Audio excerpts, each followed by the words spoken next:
How to restore a backup in DirectAdmin. We assume you have already logged into your DirectAdmin account. Now go to the Advanced Features section, and click the Create Restore Backups icon. Click Restore Backup.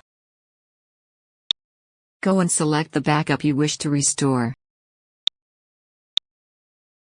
You can leave all the restore options checked and include all the portions of the backup.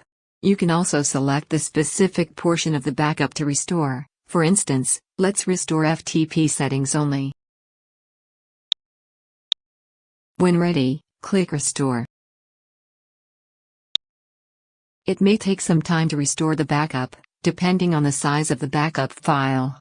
It sends a message on the completion of restoration work. Let's view the message.